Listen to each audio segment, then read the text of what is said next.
ذرفت نساء ألمانيا الدمع وقد بلغهن الإقصاء من مونديال أستراليا، وتأهل لبؤات الأطلس في المركز الثاني بعدما فزن على كولومبيا متصدرة المجموعة، غير أن دموع الألمانيات قد تجف قريباً، بينما دموع المحللين ومحرومين الجزائريين في بلاتوهات إعلام الجارة الشرقية لم تتوقف، وهم يستشعرون حزناً مما وصلت إليه الكرة المغربية تحت قيادة الملك محمد السادس والبعبع فوزي القجع.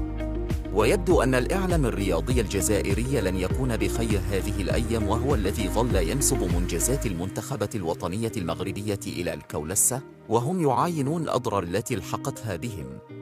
أيضاً لبؤات الأطلس وهن يحققن إنجازاً تاريخياً بتأهلهن للدور الموالي بالأقدم وبهم من نساء حرائر وبلا كولسة، لكن سيبتدع هؤلاء نظرية مؤامرة القجعية لضر الرمد في العيون. وأمام العالمين كسر المنتخب النسوي المغربي لكرة قدم المستحيل بفوزه على نظيره الكولومبي.